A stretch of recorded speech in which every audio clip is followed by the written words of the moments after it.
பாமக பொதுக்குழு கூட்டத்தில் அக்கட்சியின் நிறுவனர் ராமதாசன் தலைவர் அன்புமணியும் கருத்து மோதலில் ஈடுபட்டதை அமைச்சர் தாமு அன்பரசன் விமர்சனம் செய்துள்ளார். காஞ்சிபுரம் மாவட்டம் குன்றத்தூர் பகுதியில் நடைபெற்ற நிகழ்ச்சியில் கலந்து கொண்ட அவர் கூறியதை இப்போது பார்க்கிறார்.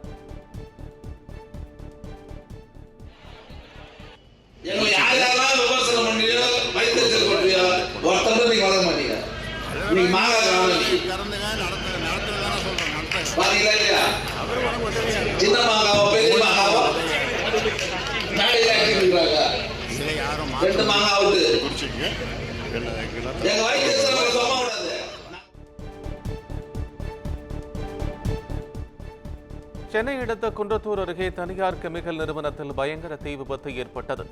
குன்றத்தூர் அடுத்த திருமுடிவாக்கம் பகுதியில் செயல்பட்டு வரும் தனியார் கெமிக்கல் நிறுவனத்திற்குள்ளிருந்து புகை வந்ததாக கூறப்படுகிறது. இதையடுத்து கொழுந்துவிட்ட எரிந்த தீயை கண்ட நபர் ஒருவர் அளித்த தகவலின் பேரில் அங்கு வந்த தீயணைப்புத் துறையினர் சுமார் 1 மணி நேர போராட்டத்திற்கு பின்னர் தீயை கட்டுக்குள் கொண்டு வந்தனர். இந்த தீ விபத்தில் பல லட்சம் மதிப்பிலான பொருட்கள் தீக்கிரையாகின. இந்நிலையில் நிறுவனத்திற்கு விடுமுறை என்பதால் உயிர் சேதம் தவிர்க்கப்பட்டது.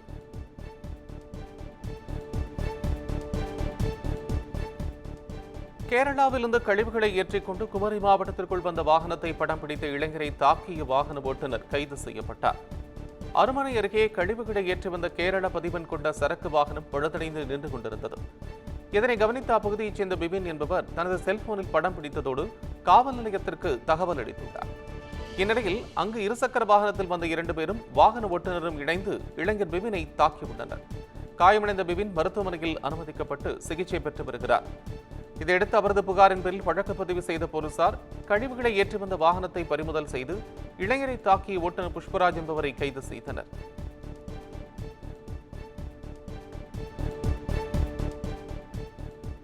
சென்னையிலிருந்து அபுதாபி புறப்பட்ட விமானம் தொழில்நுட்ப கோளாறு காரணமாக 4 மணி நேரம் தாமதமாக புறப்பட்டுச் சென்றது. சென்னையிலிருந்து 168 பயணிகள் 10 குடியர்கள் என 178 பேருடன் அபுதாபி புறப்பட இருந்த ஏர் அரேபியன் ஏர்லைன்ஸ் விமானம் நடைமேலிருந்து டக்சிவே பகுதிக்கு வந்தபோது தொழில்நுட்ப கோளாறு ஏற்பட்டதை விமானி கண்டுபிடித்துள்ளார். இதுகுறித்து கட்டுப்பாட்டு அறைக்கு அவர் தகவல் அளித்ததை அடுத்து விமானம் மீண்டும் நடைமேடைக்கு இழுவை வாகனங்கள் மூலம் கொண்டு வந்து நிறுத்தப்பட்டது. விமானத்தில் ஏற்பட்ட தொழில்நுட்ப கோளாறு சரி செய்யப்பட்டு சுமார் 4 மணி நேரத்திற்கு பிறகு விமானம் புறப்பட்டுச் சென்றது.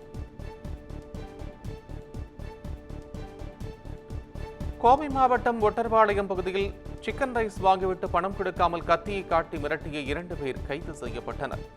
ஒட்டர்பாளையம் பகுதியில் உள்ள பேக்கரி கடையில் சிக்கன் ரைஸ் வாங்கிவிட்டு பணம் கொடுக்காமல் கடைக்காரர்களை கத்தியை காட்டி மிரட்டியுள்ளனர். மேலும் கல்லாவில் இருந்தவரின் சட்டை பையில் இருந்த பணத்தையும் பறிக்க முயன்றுள்ளனர். அவர் சத்தமிடவே அங்கிருந்து இருவரும் தப்பிச் சென்றனர். இதுகுறித்து கடையின் காசாளர் அளித்த புகாரை அடுத்து வழக்கு பதிவு செய்த போலீசார் இருகூர் பகுதியைச் சேர்ந்த நிர்மல் மற்றும் ராஜாரவி ஆகியோரை கைது செய்து சிறையில் அடைத்தனர்.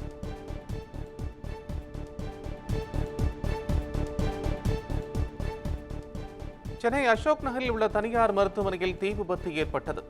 இந்த மருத்துவமனையின் உரிமையாளரான ஷீலா பூபதி தனது தாயின் படத்திற்கு முன்பு மெழுகுவர்த்தி ஏற்றிவிட்டார்.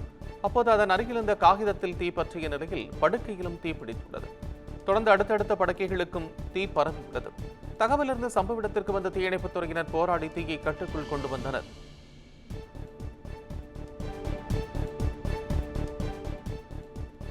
பாடம் கற்பித்த ஆசிரியர்களுக்கு மரியாதை கொடுப்பது முக்கியம் என நடிகரும் இயக்குநருமான பாக்யராஜ் தெரிவித்துள்ளார். ஈரோடு மாவட்டம் சத்தியமங்கலத்தில் தனியார் பள்ளியில் நடைபெற்ற நிகழ்ச்சியில் சிறப்பு விருந்தினராக கலந்து கொண்டவர் படித்த பள்ளிக்கும் படிப்பு சொல்லிக் கொடுத்த ஆசிரியர்களுக்கும் பெயர் வாங்கி கொடுப்பது என்பது ரொம்ப முக்கியம் என்று கூறினார். தனக்கு பாடம் சொல்லிக் கொடுத்த ஆசிரியரின் பெயரை அவர்களின் ஞாபகமாக திரைப்படங்களில் தன்னுடைய பெயராக வைத்துக் கொண்டதாகவும் கூறினார்.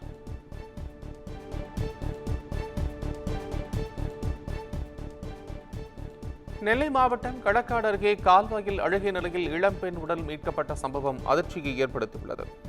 களக்காடு நாங்குநேரியன் கால்வாயிலிருந்து பிரிந்து செல்லும் பறையன்குளம் கால்வாயில் இளம்பெண்ணின் உடல் கிடப்பதாக போலீசாருக்கு பொதுமக்கள் தகவல் தெரிவித்தனர். தொடர்ந்து சம்பவ இடத்தில் போலீசார் மேற்கொண்ட விசாரணையில் சடலமாக மீட்கப்பட்டது களக்காடு வியாசராஜபுரம் முப்பிடாதி அம்மன் கோயில் தெருவைச் சேர்ந்த மனநலம் பாதிக்கப்பட்ட ரம்யா என்பது தெரியவந்தது. இந்நிலையில் ரம்யா பாலியல் வன்கொடுமைக்கு உட்படுத்தப்பட்டு கொலை செய்யப்பட்டாரா அல்லது கால்வாயில் தவறு விழுந்து உயிரிழந்தாரா என்ற கோணங்களில் போலீசார் விசாரணை மேற்கொண்டுள்ளனர்.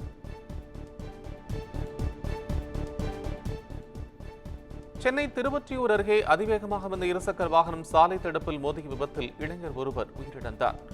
எர்ணாகுளத்தைச் சேர்ந்த விஷ்ணு என்பவர் தனது நண்பர் நிஜாம் என்பவருடன் எண்ணூர் விரைவுச் சாலையில் தலைக்கவசமின்றி இருசக்கர வாகனத்தில் பயணித்துள்ளார். திருவொற்றியூர் அருகே அதிவேகமாக வந்த இருசக்கர வாகனம் நிலை தடுமாறி சாலை நடுவே இருந்த தடுப்பில் மோதியது. இதில் விஷ்ணு சம்பவ இடத்திலேயே உயிரிழந்த நிலையில் காயமடைந்த நிஜாம் மருத்துவமனையில் சிகிச்சை பெற்று வருகிறார்.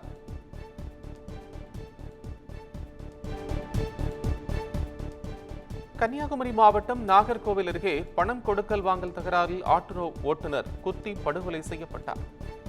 வடச்சேரியைச் சேர்ந்த ஆட்டோ ஓட்டுநர் மோகன் ஈசாந்தி மங்கலத்தைச் சேர்ந்த ஷாஜி என்பவரிடம் 45,000 ரூபாய் கடன் வாங்கிவிட்டு பணத்தை கொடுக்காமல் காலம் கடத்தி வந்துள்ளார். இந்த நிலையில் ஒழுகினசேரி பகுதியில் ஆட்டோவுடன் நின்ற மோகனிடம் தகராறில் ஈடுபட்ட ஷாஜி அவரை கத்தியால் குத்திவிட்டு தப்பிச் சென்றுள்ளார். தகவலறிந்து சென்ற போலீசார் மோகனின் உடலை மீட்டு பிரேத பரிசோதனைக்காக ஆசாரிப்பள்ளம் அரசு மருத்துவக் கல்லூரி மருத்துவமனைக்கு அனுப்பி வைத்தனர். தப்பி ஓடிய ஷாஜியை போலீசார் தேடி வருகின்றனர்.